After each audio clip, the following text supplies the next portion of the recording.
Hey guys, how are you today? I hope everything is going great for you today. I am Melanie Forchetti. I am a casting director, and I am excited to be here to talk about, how to get you a lot of jobs because I know that's why we're all here, right? So first of all, I kind of want to talk about, we've had a lot of downtime, and I don't know about you guys, but I love to be active and productive, and that kind of helps me get through, the stress that we feel when there's downtime. So I have come up with some suggestions for you guys that I hope will help, for things that you can be doing during this time. So hopefully you guys are getting a lot of rest and recharging the batteries because I know it's much needed because when you go, it's like full time 24/7, I know. But I also want to talk about kind of regrouping and kind of taking a bigger picture view of your career. Um, and instead of talking about, getting into characters and motivation and all that good stuff, we're going to just assume that you guys already know how to do that and you're good to go in that department. But I'd like to talk to you more on the business side of things, which I hope will offer you some keys to really going out there and booking some jobs. So let's talk about you as a business. So you as an actor are your own business, right? And as a business, you need a marketing plan. Now, what if we just kind of, take a snapshot? What is the product that you're selling? Well, it's you, right? So once you kind of step back and realize that, wow, I am what I'm selling, and step away from it personally, then we can start to really figure out how to do that best. So I like to ask actors kind of the golden question is what I call it. And I'm sure you have either thought this or been asked this before, but it is, what is your type? Um, so this is really a crucial question in your career. And the answer can change over time as you go on. But it's really important to know how you are seen by the world, because that is how we perceive you as casting directors. And those are the roles that you should be going after. So if you don't know your type, then I urge you to really, honestly ask yourself that question. Um, and sometimes it's kind of hard to ask yourself that question, right? Because sometimes how we see ourselves is not how the world sees us. But if you can, really embrace what that is, then it's going to be smooth sailing from there because then you know where you fit into this world of acting. As a casting director, I need all types. I need all ages, all sizes, all, across the world, I need them. Whatever language you speak, if you scuba dive, I've cast the craziest roles before. So every type is needed in the entertainment world. Now, what do you do if you don't know your type? And I get asked that a lot by actors, So a couple clues for you. If you have a resume of work that you've been doing, if you can look on the roles that are listed on your resume, you can start to see some sort of commonality. And if you do, that's awesome because then you can start kind of figuring out the pattern of how we see you and what we cast you as. Like, for instance, maybe you get a lot of doctor roles. Maybe you get a lot of mom roles. Maybe you start booking a lot of spokes work. And that's amazing. It's such great information for you to have because then you can start marketing yourself as that type. Now, I know you're probably super talented and you can, do any character we throw at you. But on the practical side of things, you need to know how the world sees you because that's going to be your go-to position. That's your default, right? And when you walk into a room, that's how we see you. I'll tell you a story. So I was doing auditions for this dentistry company.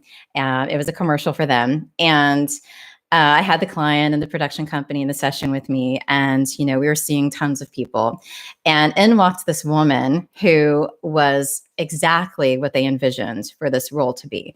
And so they were so excited to see her. They couldn't wait to see what she could do. And she walks in, and literally there's like one line. It was a kind of a no-brainer line. Nothing technical. It was more like, do you want fries with your burger line? And the poor woman was so nervous, she just could not get it right. And so we did take after take, and this client really wanted her for the job. So honestly, I counted like at the 13th take, they're like, well, all right, well, thanks for coming in, and they still were sold on her. Why? Because she fit the type that they wanted just to the T. So that's kind of where it is on the other side of the table. That's what we have in our minds. We're looking for someone to fit that role. So knowing your type is really crucial. Now, as I said, there are many types out there, and the chances are you could probably fit into a couple, and that's cool. Just really know in your heart, which one is the strongest for you. And then once you know that information, then you can start putting together, like your packaging for that product. And I know you've heard this before, but obviously the biggest piece of marketing collateral is your headshot. You need a really super great headshot, guys. Really, put a line in your budget for your marketing budget that is something you really need to save for if you don't have one. And if you have one, great, and it's working for you, super. But if you don't, then certainly, make sure you get one. And you're going to want to know your type before you get your headshot, because you don't want to spend all this money on headshots before you even know what you're selling, right? So make sure that when you get your headshots done, that it speaks to whatever type that is. If it's a mom, if it's a corporate look, and you can get a couple different looks for sure. You'll want to do that, but really know what you want out of that headshot session, and you're going to want to know that before going into it. So headshots are key. They're your calling card. So that's one of the biggest things you can invest in your career is a great headshot. Also, you're going to want to check as you go along your career and make sure that you still look like that headshot. Lots of stories about that one, but trust me when I tell you, we want you to look like the headshot we see when you come into the room, when we call you into audition. So please make sure that reflects you.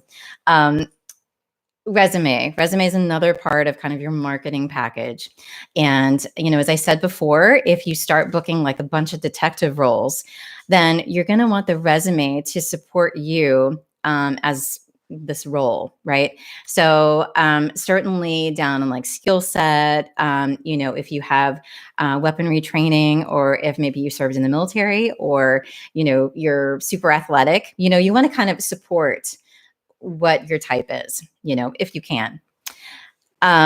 Also, you will have a web presence, and this is key as well. So hopefully you guys have websites. And if you don't, then I would encourage you to get one. You can do it yourself. You can get someone professional to put it together for you. But whatever the site is, you are going to want to have it speak to this type as well. So we don't want to go to your website and see somebody different than what we saw in the headshot. And yeah, you can have different looks for sure, but you're going to want to lead with whatever type, you've decided you are. And that goes for not only your website, but Twitter, Facebook, Instagram, YouTube, if you have a YouTube channel, all this stuff is like supporting you. Why? Well, when you come into an audition room, chances are the client is sitting there on the laptop looking you up. So, they're going to find you on IMDb. They're going to find you, they're going to Google you. They're going to search for you. And you want anything that they find to support you as an actor, because that's just more, more cred. If you are booking work as a certain type, like say you are a spokesperson and you start booking a bunch of work, you're going to want to put together a reel. that showcases that, right? Um, I know some of you haven't done stuff yet, so that's kind of, you're not there yet, but you're going to want to be there, and you're going to want to show off what you can do. So all of this stuff is great collateral for me as a casting director to sell you to my client. And just so you know, as a casting director is your biggest cheerleader in the room. Um, we believe in you, and we want you to book this. And if you can support that with all this great, headshot and the, website and all this great stuff that speak to that, then it makes our job so much easier. I don't know how many of you guys have seen Jerry Maguire, but the old "help me help you" quote kind of comes into that. So, certainly have all of that organized and ready to go. So when you walk in a room, it's just going to support you, and I can cheer you on after you leave, because ultimately the client will turn to me and say, "Melanie, what did you think?" And I go, "Oh, well, look at all these websites. Look, she looks great as a doctor." It just really helps to sell you and help you get the role. Also, another last piece of marketing collateral is your monologue. Okay, yeah, I know when we call you in to audition, usually you're given some copy, or a scene that you're working on. But having a monologue is also very key, and it's a tool that you can use to your advantage. And you want that monologue to be something that's similar to your type. You don't want to do something that's outside of your type. And I'll give you another example. So I do a lot of open calls as a casting director, and I love finding people.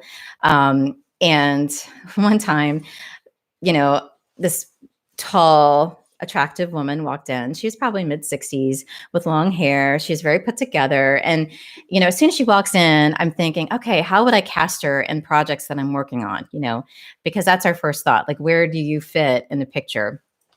And, she was very nice and seemed, very educated. And, so I'm expecting, wow, expecting a lot from her monologue. Well, she suddenly drops to the floor and starts crawling towards me, hissing and doing a monologue from The Hobbit as Gollum, going, "My precious, my precious." And honestly, it pretty much freaked me out. The only thing I could think of was, how do I get out of my office? Because the door was on the other side of where she was crawling. And I'm like, oh my God, how do I get out of my office and avoid her? So you don't want to do that. I mean, that's not the impression you want to make on an open call. And in retrospect, I'm sure she was trying to show me her range, and she was a very good actor, but she didn't do a monologue that was her type, and so that took away, unfortunately, from the audition. So really think about that when you go in, especially, if you can research the casting director and who you're seeing and kind of what types of work they do at open calls, then kind of tailor your monologue to speak to that. So that's all of, kind of a marketing collateral package, kind of in a, bird's eye view of it. So once you have all of your packaging information together to sell you, then we're going to get into the selling part of it, right? So that's like submissions. So another line item in your budget should be, all of these online sources. Like Backstage is awesome. I've cast from Backstage. They are super. Every casting director uses different databases. So, do your research and know, and you're going to want to be able to, put aside money for that so that you can be considered by, wherever you're going. And, and there are a bunch of different databases out there. But anyway, so when you put together your kind of your online profile, like you've probably done for Backstage, again, you want it to speak to your type. And when you submit for jobs, make sure that you don't submit for every job. So I know you guys are eager and, you want to book work. So a lot of folks will just submit like a blanket submission to every job that I post. And unfortunately, I think it's a waste of your time and energy. And then when we get all the submissions on our side, we kind of have to wean it out, anybody that doesn't fit. So it ends up costing us time too. So it's better to wait for your type, if you're the soccer mom, so you're not going to submit for the grandmom role or whatever, that's, kind of what you're looking for when you're submitting, right? Make sure you fit something in the breakdown. Then let's say we see you, we think you're perfect for the role, and we call you in for the audition. So yay, you made it through the audition, to the audition process, which is huge. So know going into the auditions that I have already given you a stamp of approval, and I think, or the client thinks that you have something that you're bringing to the table that they're looking for. So that's cool. That's awesome. So don't forget that. Make sure that you go back and see what headshot you submitted, and read the breakdown again. Kind of do your research before walking in the door, so again what the role is. You refresh yourself on what we're looking for, and you walk in as that person. A lot of people will bring a different resume, or they won't bring any resume or whatever. And they just kind of show up and they don't realize how they fit into the picture. So it's a disservice to them. So, certainly do your homework and see how we're connecting you to the project if you can. And the audition starts, well, really when you walk into the lobby, but especially when you walk into the audition room. The minute you walk in, my client is excited to see you. They really want you for the role, and I want you for the role. And we want you to be the perfect person for this role. So just stepping back a little bit of kind of history of what goes on to get to the session. For ad companies and production companies, they will work on projects months in advance, or at least a long time before I get to the table. And so they've gone back and forth with the end client, coming up with these storyboards, right, of the people that they want in their story and how they envision these people. And so those are really the types that they're looking for. So when you walk into the room, they want that person to be the one that's on the page, the storyboard that they are, in love with, that they've sold the client on. So, that's kind of why type is so important here, and knowing kind of where you fit in. So by the time I get to the table, I put together the breakdown, and I'm going off of the storyboards and kind of stuff that they've told me. And yeah, as a casting director, I try to bring in more people that I think might do well. It might not necessarily fit all of their physical descriptions and stuff, but that's really the guideline to go by. So make sure that you fit that when when you're submitting, obviously. So when you walk into the audition, have the headshots that you have submitted with you. Make sure you look like your headshot. Please make sure you look like your headshot. And you might want to wear wardrobe that's suggested of the role.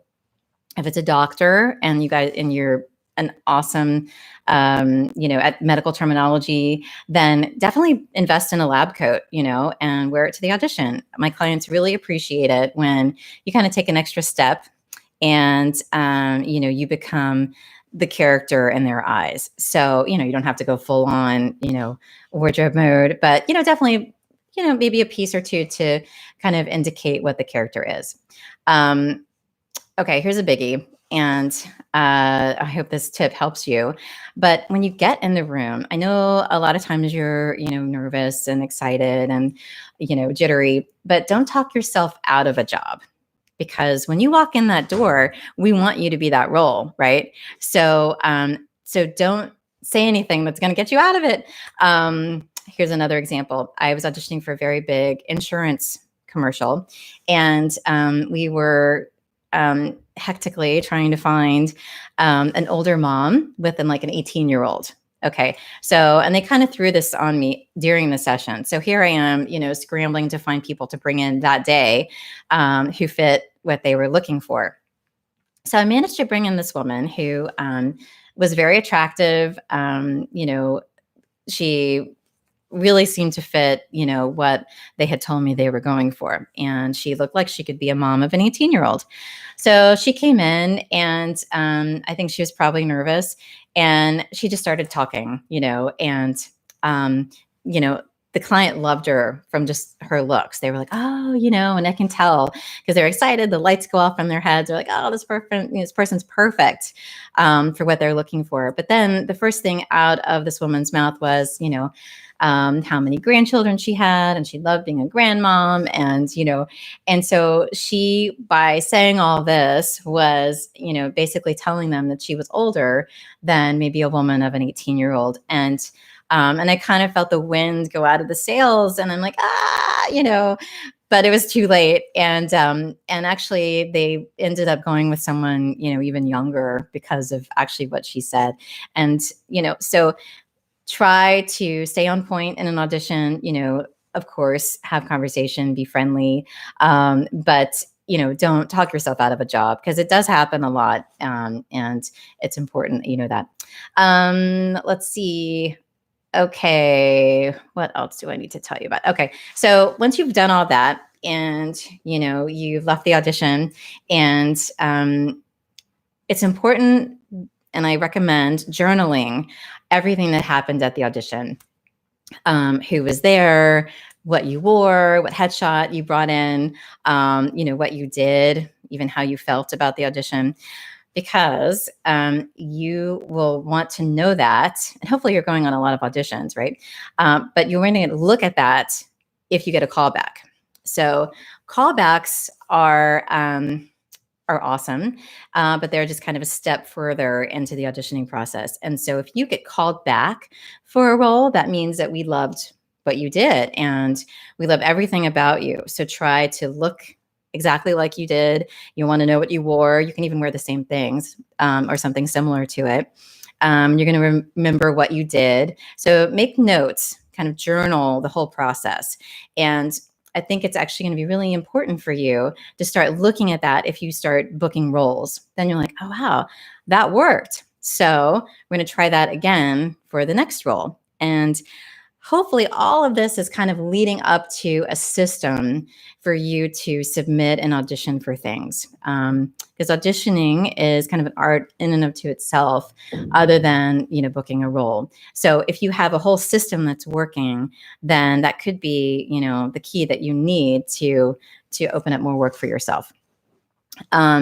So I believe that talent plus a great marketing plan is going to equal booking you more work. And, hopefully some of these things, clicked with you. And now that you have the time, this is a perfect time for you to step back and kind of see where you are with everything and kind of get all your ducks in a row and start, and start putting the missing pieces together. Because the successful actors that I see walk in the door have all of this together. So maybe there's something missing in yours, maybe it's just one element that you need. But if you can kind of go through all of this, then hopefully the sky will be the limit for you. So I am going to answer some questions. I hope that helped. And I see a lot of questions going on over here. Let's see. Could you please give us some pointers for audition tapes? So I actually did a previous talk about this, so please check it out on how to nail your self-tape. So that is kind of more, there was a technical aspect of it and also a performance aspect of it. So it's kind of two different things. But, you're going to want, good lighting, good audio. And you're also going to want to really rehearse the sides. Don't tape your first one. Really go through it, really work on something, be off book, and, do the best job that you can. But, certainly make sure, technically speaking, it's on par, because if any one of those elements is wrong, you might not be, submitted further on, because we need to see you and hear you, and we want you to do a good job too. So anyway, but check out that the previous session I had on Backstage on how to nail your audition, your self-tape. Okay. How often do casting directors cast unrepresented actors for co-star roles from Backstage? Realistic. Yes. Very realistic. Super realistic. So I cast an Amazon series called Free Meek, and Backstage was instrumental in this. I cast a lot of roles off of Backstage. We did, audition. We actually pulled actors from all over the country, but I found some of my very best actors who were unrepresented from Backstage. So it truly does happen, and you just need to keep submitting. It's really, I tell people it's a numbers game. Just keep submitting, keep auditioning, don't dwell on it, and keep moving forward, and if you're not hearing back from submissions, then like we, talked about today, maybe it's your headshot, maybe it's not really selling you the way it should. So you might want to think about switching it out or getting new ones. There's something that we're not clicking with, or maybe you're just not a right fit for the role. So I would look at all of that. If you're not getting a lot of jobs, if you're submitting and never hearing from anyone, then definitely be one of the first through the door. When a job comes out, definitely submit right away. Some casting directors will keep it ongoing, especially the bigger the job. But usually the first ones through the door will get, first consideration. So, be one of those people and have all of your, marketing ready to go. And if you're a fit with a breakdown, then I think that'll help. Okay, let's see. And by the way, I didn't say this, go to melanieforchetti.com. That's my website. And I will be giving out power pages that kind of go over all the things I talked about today. So either subscribe, and if you have already subscribed, just send me an email that you'd like the power page, and I'll be happy to send it to you after this is all over. Okay, just forgot to say that. Okay, how important is it to submit quickly versus take a few days to make self-tape great and submit by deadline? So, timing is everything. And man, I can't tell you how many times clients will ask me, can they see auditions immediately? And for some reason, I cast voiceovers too. For some reason, they want those super fast. So be prepared, get a little studio set up for yourself, for you to self tape so you can turn this stuff out quickly. Time is of essence, and yeah, it should be kind of in the middle there. You want it to be really good. So you want to work on it, but you don't want too much time to go by where we already would have moved on to the next casting process. So it's got to kind of fit somewhere in there, but that's a great question. Okay. Should we still submit if we don't fit the description completely? Okay. So, so it depends on what your type is, right? Like I mentioned before, there are a couple people that submit to every job that I put out that are, it doesn't matter what the breakdown is, they'll just submit for it. And, I appreciate the enthusiasm and I understand, but if you don't fit at all, then definitely don't submit. If there's a chance, if we're looking for Spanish actors, or Hispanic actors, maybe that don't necessarily speak Spanish, and maybe you have a great look that can cross over into that, then sure. And you fit the age group, sure, absolutely submit. It doesn't have to be exact. There is some leeway there. And, like I mentioned, as a casting director, I like to source people, and I like to find people that may be a little bit different than the breakdown, just slightly off maybe. But if I feel they're really good and I want the director to see it, I'll bring them in. But make sure you fit, most of the breakdown if you can for submitting. Okay, for an actor's website, is it better to have just headshots on there, or what do you want to see? Demo material. Yeah, also great question. So I think it's some of everything. I think certainly more headshots. If we go there, we want to see more of you. So, if you have more headshots, if you have tear sheets, if you have, done any print work and you have tear sheets, awesome. Post whatever you have. If you have clips that you've done, and maybe you don't have a reel yet, you'll want to get a reel and put together a reel that showcases your best work. But if you have clips from things, then certainly put those on there. If you're a voiceover artist and you have your voiceover demo, then that's something you can definitely put on there. Also, I think I like to look at news and see what you've been doing. So that's another kind of section of a website I think is cool to just keep updating it, like your latest news. If you booked a role on, Blue Bloods or whatever, just a kind of a little blog going on. I think those are really cool too. So just, the current, just keep everything current. The worst thing is when you have like old shots posted and you don't look anything like those shots. So certainly try to keep everything current and updated, and resume too. Okay. Do you cast from video submission only? Well, even before all this craziness broke out, I have to say, my clients, probably like 70% of my clients were doing like what I call fast food casting, where they would ask for self submissions. And that was just kind of the quickest way. So they didn't have to come in and spend their time, in a session where they could be location scouting or whatever they needed to do. So absolutely. I think video submissions, of course, now with these crazy times that we're dealing with, it's going to be very important to know how to self-submit. And a lot of clients will base their decisions on the self-submission or, the casting director referral along with a self-submission. So, certainly you're going to want to hone that in. And that's also something really great you can practice now, just for fun, just to get really good at it. So great question. Okay. Let's see. Could a film actor include stage work on a film reel? Okay. So that's another great question. So I love theater. I studied theater. I have great respect for it, and I love theater actors.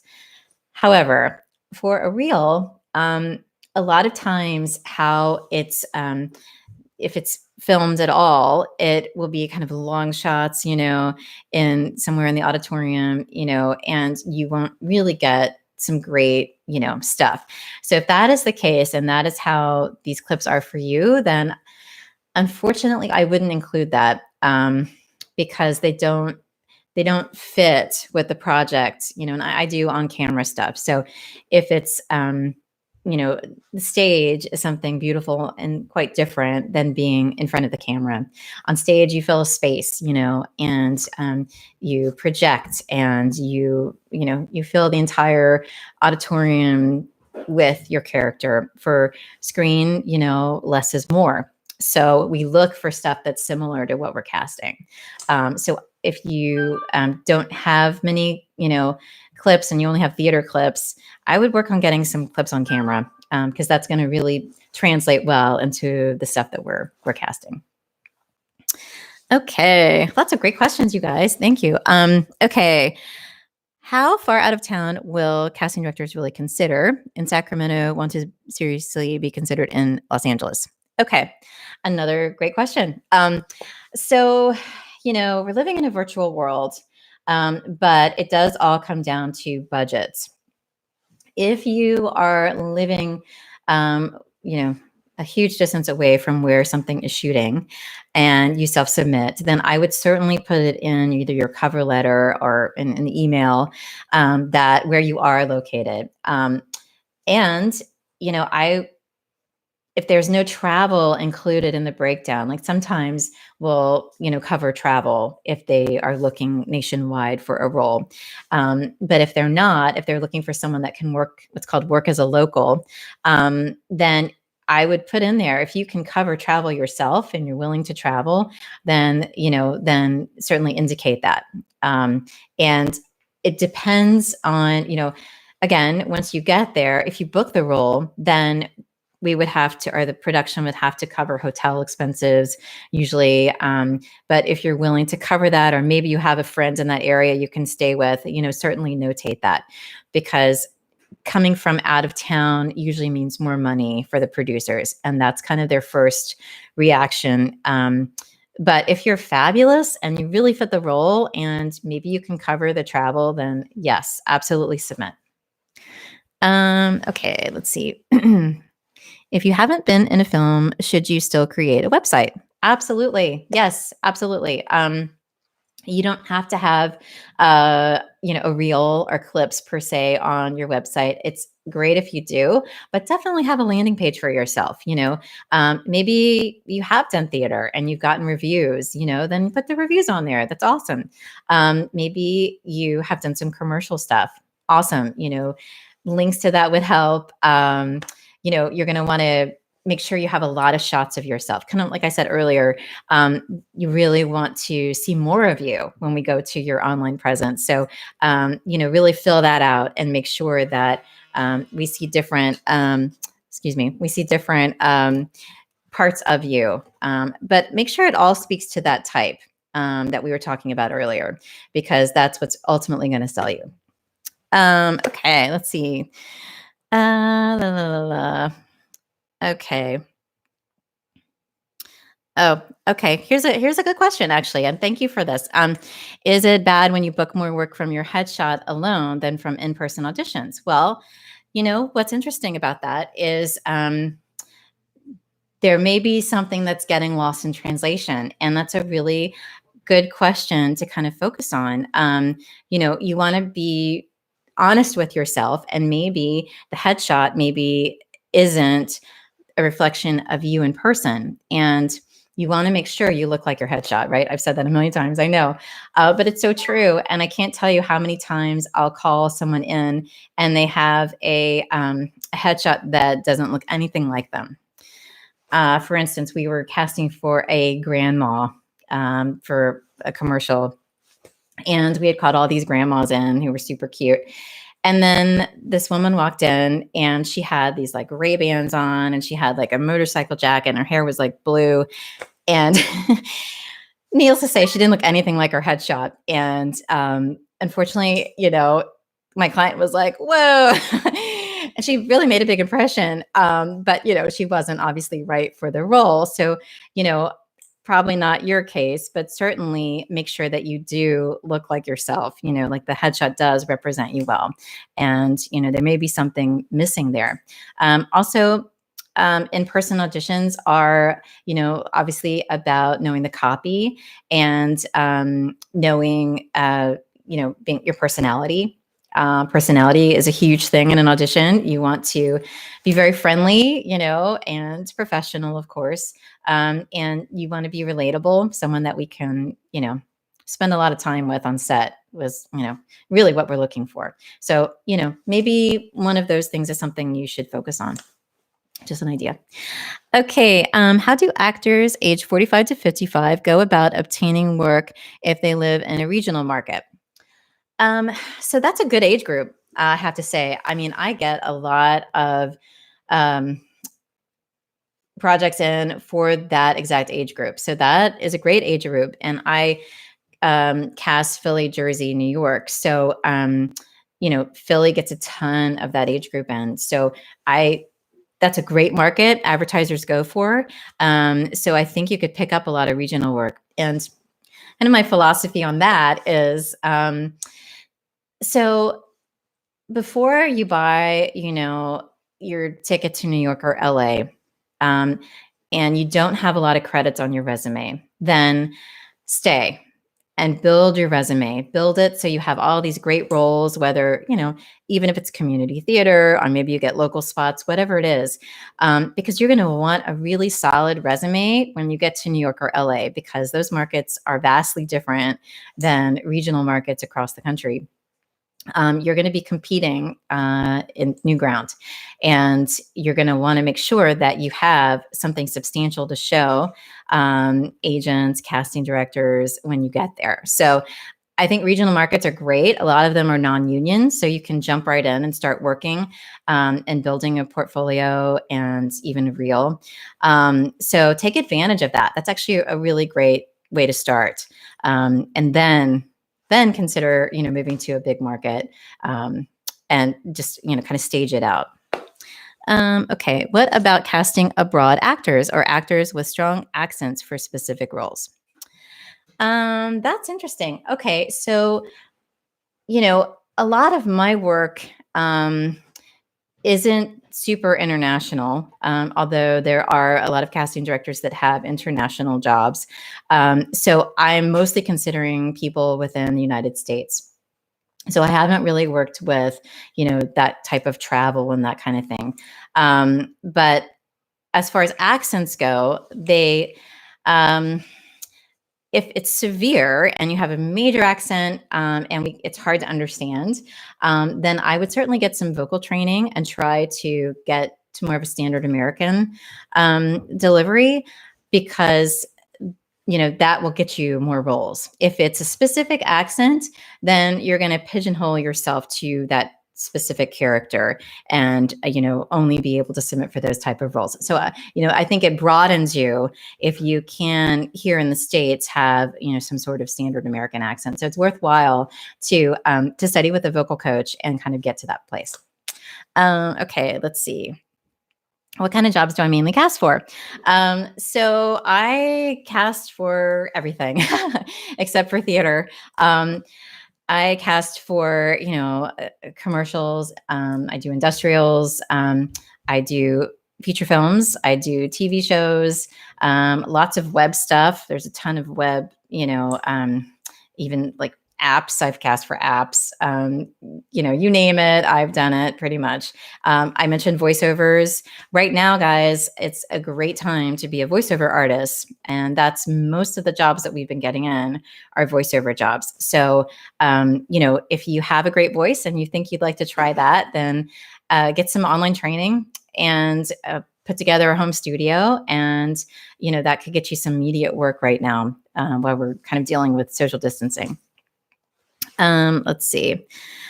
Okay, when you are casting, do you consider training that the actor has, drama school, acting classes, etc.? Yes, yes, yes, definitely, definitely. Especially when actors are new and they don't have a ton of stuff under their belt, I will most definitely look for training. That's one of the things I look for on your resume is training. So if you have, a BFA, an MFA, or if you're taking, programs here and there, then please put them under training. I give that a lot of weight. I went to New York University, studied at Tisch School of the Arts, and I know that it's a serious commitment to do that. So it really means a lot, and I know that you're really well trained. The university programs are amazing, so for sure put that down under training. And even if you're just getting started, I'll give that a lot of cred. And as I mentioned, I love discovering people, so I might bring you in just for that. So please definitely include that on your resume. Okay, let's see. Do you take general reels, headshots, resume submissions? Yes, absolutely. And in fact, during this downtime, you can actually send them to me. So my website's melanieforchetti.com, and I've been looking at a lot of stuff, and as a lot of casting directors are right now. So this is a good time to get in front of us, because we're building our own, lists of new people that we found. So if you're interested, you're more than welcome to go to my website, subscribe, and send me some materials to look at, and I will certainly be considering you for stuff. So, this again is a great time to get your stuff together, guys, and start, getting out there. So yes, absolutely. Let's see. Do you take submissions from us for future consideration, even when not currently casting? And is it for union only? Yeah, absolutely. So we're constantly looking for folks, and if you want to submit them to me, like I said, please do. And I cast union and non-union jobs, and so I consider both union and non-union people. Most of my jobs are actually probably 80% of them are non-union at this point. We do union jobs too. I do union films and union commercials and voiceovers and that sort of thing. But I would say the majority are non-union at this time. It used to be pretty much all union in Philly, and it's kind of changed now to a non-union marketplace. But absolutely, I look at both. Okay, let's see. What to say in cover letter box with Backstage submission. That's interesting.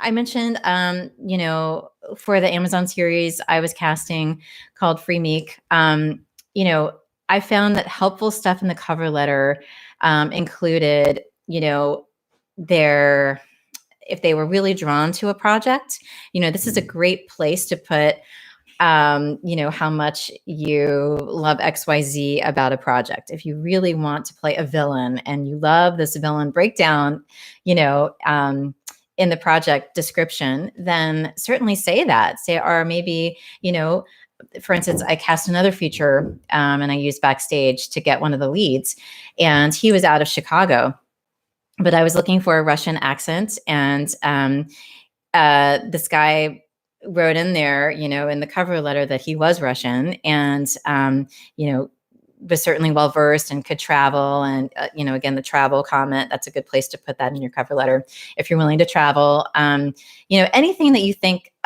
stands out about yourself. This is your chance to sell yourself, and not in a bad way, like a car salesman, but you are, truthfully connecting with one of the characters or one of the roles, or something about the storyline moves you. That's a good place to put it in. So definitely use the cover letter to your advantage. Okay, let's see. How long would you suggest our reels to be? Okay, also a great question. Yes. Kind of general protocol is like 1 to 2 minutes. I have people that send like these huge reels, or they'll just send me a big scene that's like 20 minutes long. And we appreciate that, and that's great, but we'll probably never make it past like 2 minutes, honestly, just because we're so busy, looking at reels, trying to find people. And, we are being hounded by our clients to get stuff to them. So we don't have a lot of time to spend. So I would say 1 to 2 minutes, and really make sure that they're the best clips of your work, that really truly show you off. And you want to lead with your best clip first. That's the one that you want to blow us away with. And then we'll be like, oh, wow. And we're going to stick around because we want to see more. And then you can kind of, put the others behind it. But you really want your best clip first, and and hopefully it's somewhat current. You want to, you don't want to put something that you did back when you were in, middle school, right? So you want to definitely lead with your best foot, but 1 to 2 minutes maximum, for sure. Okay. Are you still casting for Free Meek? I just moved down to Philly and could use an excuse to, rats. No, we're not casting for Free Meek, unfortunately. It was just a limited series. But that was a great production. Like I said, we brought in people from everywhere, and, it was predominantly Philly actors for the storyline, and that was cool. But we did have New York, Atlanta, it was really fun. So I'm sorry, no, but the next one. Okay. If you don't have a reel, is it okay to self-tape an audition? And yes, first ask the casting director or your agent, if you have one, if that's appropriate. A lot of times, I find people don't have reels. So it's to your advantage to have one. But if you don't, a lot of times clients will be open to self-submissions. And so, in fact, I'll usually say to the client, hey, do you have a sample script that I can get to people to self-submit for you? So a lot of times I'll be trying to cover that, and when I reach out to you and say, hey, do you have a reel? Then a caveat is, if not, please self-submit the attached copy. So, that's definitely something that's kind of mainstay these days, is self-submissions. So absolutely, I do, cast from that as well. Okay, let's see. If I was a contestant on The Price is Right, can I add the credit under TV? That's so cool. I hope you won a lot. Well, I think you can add it as a credit. Probably not for use on your reel, although I think it's really cool that you did that. I think you could have it on, if you're just starting out, you can keep it on there for now, but you'll kind of want to weed it out. And maybe put it as like a little note at the bottom that you were on it if you wanted to keep it on there. But ultimately you're going to want roles that are, for on air TV shows, films, that sort of thing. So you'll want to move it off. But if you're just getting started and you don't have much, then you can put it on there. That's really cool. Very exciting. Cool. Yay. Okay. What type of classes teachers stand out on resumes? So what types of classes? I guess it depends for roles that we're looking for. If it's a comedic role, I look a lot for improv, talent that are really good at improv. I think that's huge when it comes to comic timing. And, a lot of the comedy stuff that I do, will be improv related. And, it's kind of, we found some really great actors to play off of each other. Then, the script is kind of, the bones behind it, but it'll be a lot based on improv. So I look for improv classes. I like voiceover, people that have studied voiceovers, because I find that the people that come into casting sessions for on-camera work that have done voiceover work, their voice kind of commands attention, and I feel my client immediately and me gravitate to you because you have a command over your voice and your instrument. And, I think it's really important to have that. And those people translate really well on camera. So I actually look for voiceover training too, along with, studying at all the various schools. I studied at Strasberg Institute, and I have an affinity for that. But also Adler, Uta Hagen, HB Studios, T. Schreiber. There's a bunch of awesome places you can study. I'm more well versed with New York than LA, but if you have studied at any of those places, certainly put it down. Let's see. Advice for getting your work seen via social media platforms, or is there a better platform for self-promotion? Okay, that's a toughie, right? So I think social media is key right now. And as I mentioned in the last session I was doing a PBS show, and we were looking for a host. And actually, the social media component of the people we were bringing in was a huge thing to them. They looked at all the social media stuff that each of the actors had that were coming in. So I think it's more of a look into, your personality than anything when casting. Like, I think, especially if you're kind of going for bigger roles, agents will actually look to see how many followers you have, and those numbers translate into success in their minds, and actually factor into whether they're gonna work for you as an agent. Also, I did some stuff for Disney, and they were very interested in followers as well, because, it kind of speaks to their marketing. They're making this show and they want to find people, that already have some sort of audience out there, and social media totally speaks to that. So if you have something that people follow you on and you have a large number of followers, that's awesome. You can totally use it to your advantage. I had one kid come in for an open call, and I mean, she had like hundreds of thousands of views on her YouTube channel as a singer. And, that's the stuff that translates to my clients. So it's super to have, and, something to kind of keep in your back pocket. Yay. Hi, Michaela Slicer. Good to see you. Yay. I love seeing all these people that I know on here. And Trisha, so good to see you guys. Yay. Okay. Let's see. How many roles should we have on our resume before we begin submitting for CD's agents? That's a toughie. I think you can start anywhere, honestly. Agents is a different thing. I think casting directors, like for me, I've cast people with not a thing on their resume before.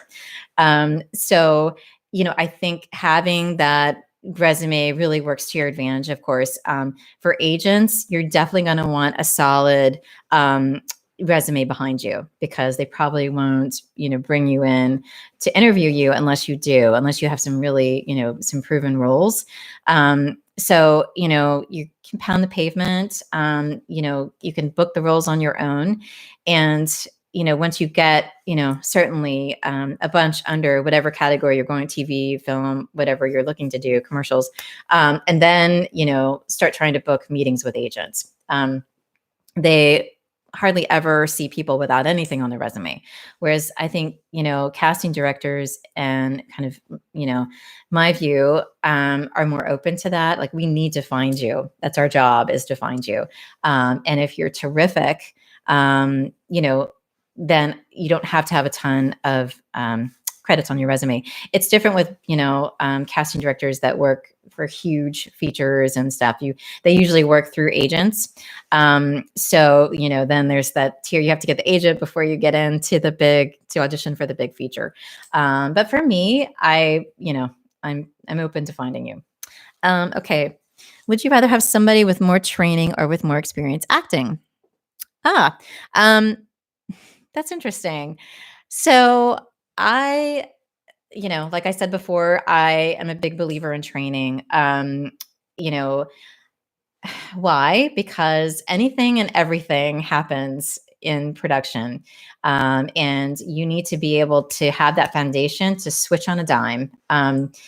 You know, you wouldn't believe the amount of times that scripts change and, roles change. And all of a sudden, you went from being a non-speaking role to being the lead of the commercial.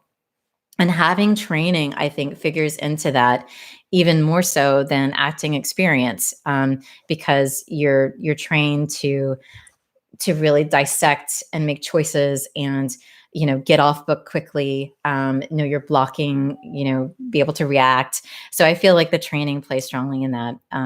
So you could have a ton of experience acting, but you may not have that foundation to build on, or to go to, actually, when something goes crazy on set. Anyway, just want to say, go to melanieforchetti.com again and subscribe. I will be happy to send you a one page if you'd like, for the stuff that I talked about earlier. Or if you've already subscribed and want a one page on it, just email me, through the contact thing, and I'll be happy to send it out as well. So I'm so glad to be here with you guys. Okay, a couple more questions. 3 minutes left. Can you put online acting courses in your resume? Yes, I absolutely, especially now, right? Because we're not even having physical acting classes anymore. So absolutely, you're going to want to put like the name of the class and who you studied with, because it actually tells me, as a casting director, kind of your technique and your style and how you've studied, so certainly put them on, because realize, I don't know when we're going to be able to have physical acting classes again. So yeah, I think it certainly counts. Okay. Would you prefer links to clips to be emailed you or downloadable in Dropbox? I say links to clips instead of like this big old attachment, which will kind of clog up our inboxes. We get tons of reels, and especially when we're getting self-submissions in, links are definitely preferable. What makes a self-tape stand out? What makes you stop watching? Yeah, definitely check out my last session on that one. I hope I have some tips in there for you for that. I think standing out, I think when you make strong, interesting choices and you challenge yourself as an actor, you kind of take the extra mile. That really stands out to me. Even if it's not a choice that you were looking for, it shows me that you have confidence enough to really take in an extra step. If you bring that honesty to your performance, that's really what stands out. So make strong choices, bring honesty, and and do your research on certain projects that you submit for. And you guys, if we run out of time, which looks like we are, I got 1 minute left. You can email me, Melanie@melanieforchetti.com, and I'm happy to answer your questions. Let's see. Best voiceover mic to use.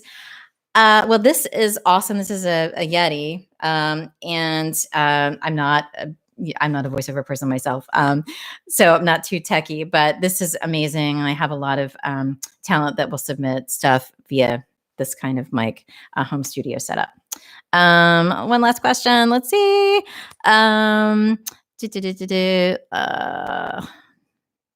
Okay. Oh, you're welcome. I'm glad to be here. Hi, Lisa. Yay. Hi, Lillian.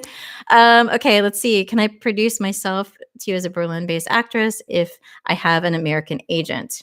Yeah, send over your stuff. Absolutely. I'm constantly looking for different types. Like I said, I cast anybody and everybody, and all are welcome. And I'm so glad that you guys were able to tune in. It's 4 o'clock, and I hope to see you again really soon. Okay. Thank you guys for tuning in. Thanks. Bye.